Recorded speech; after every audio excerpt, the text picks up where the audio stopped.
जैसा कि आप जानते हैं, हम लोग के बीच में आज सीपी श्रीवास्तव साहब हैं। जैसा कि आप लोग जानते हैं कि कृषि हमारा जीवन है, पशु हमारा धन है।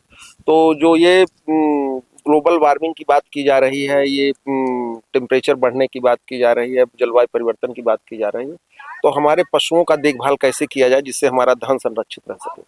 देखें, जलवायु परिवर्तन की जब जब चर्चा होगी और उसमें पशुधन नहीं होगा तो हम अधूरे हैं।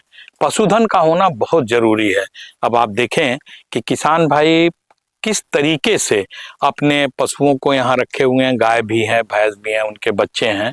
अब जो ये पशुधन है, इस एक तो दूध के लिए हम पशु को रखते हैं, पशु को पालते हैं, उनको बचाते हैं, लेकिन दूसरा जो उसका हिस्सा है वह उससे कम महत्वपूर्ण नहीं है कि उनका जो गोबर मिल रहा है, मूत्र मिल रहा है, बिछावन मिल रहा है, इससे हमारी कंपोस्ट खाद बन जाती है, FIM बन जाती है, जो आजकल बहुत ज़्यादा महत्वपूर्ण हो गया है, खास तौर से इस जलवायु परिवर्तन के समय में।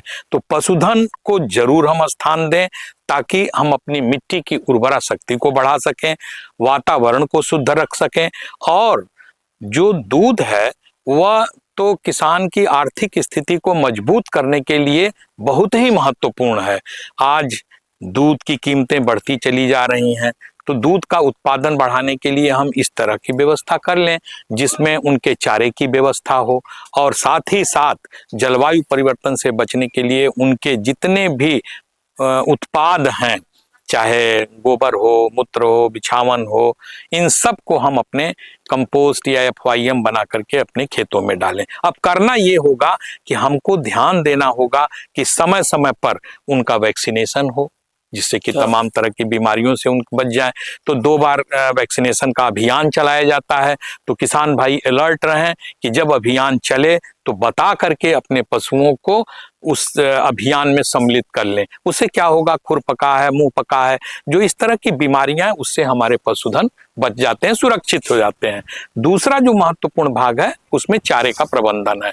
यदि हम चारे का प्रबंधन, उनके पेयजल के स्वच्छ पानी की व्यवस्था कर लेते हैं तो उनका स्वास्थ्य अच्छा रहेगा, उससे दुग्ध उत्पादन बढ़ता है, और साथ ही साथ पशु तो हमारे खूंटे की, हमारे सामने की, हमारे घर की शान होती है। इसीलिए पशुधन को जरूर हम सम्मिलित करें। यह आय भी बढ़ाते हैं और साथ ही साथ जो जलवायु परिवर्तन है, जो दुष्प्रभाव उसका पड़ रहा है, उससे भी रक्षा करते हैं।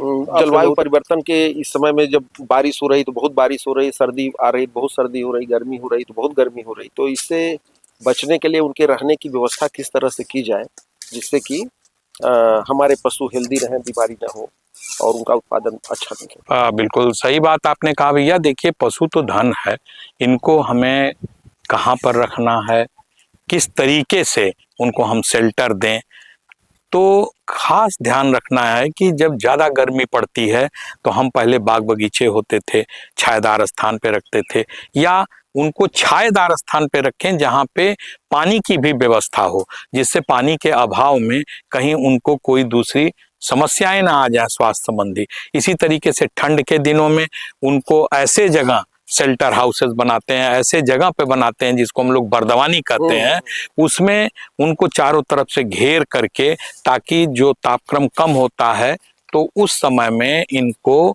ठंड लग जाती है, तो उससे और कई बार तो बोरे इत्यादि भी उनके शरीर पर उड़ा करके रखते हैं। ऐसे ही जब लू और गर्मी का दिन आए तो उनको छायादार स्थान पे रखें, और छायादार स्थान के साथ साथ शुद्ध पानी, माने साफ पानी, शुद्धता का मतलब है साफ पानी की भी व्यवस्था दें, जिससे समय समय पर वो अपनी प्यास को साफ पानी पी करके ठीक रखें, अपने स्वास्थ्य को ठीक रखें। तो यह एक महत्वपूर्ण भाग है कि हम अपने पशुओं को कहाँ रखते हैं, कैसे उनको बांधते हैं, कितनी सफाई रखते हैं। तो साफ सफाई, शेल्टर और इनके भोजन यानी चारे की व्यवस्था, और साथ ही साथ जो वैक्सीनेशन के अभियान चलते हैं उनमें अपने पशुओं को हम जरूर सम्मिलित करें, जिससे कि हमारा जो पशु है वह धन के रूप में जो हमने मान लिया है उससे हम लाभान्वित होते रहें। यह बात बहुत ही महत्वपूर्ण है, खास तौर से जब हम पशुपालन करते हैं या पशुधन रखते हैं।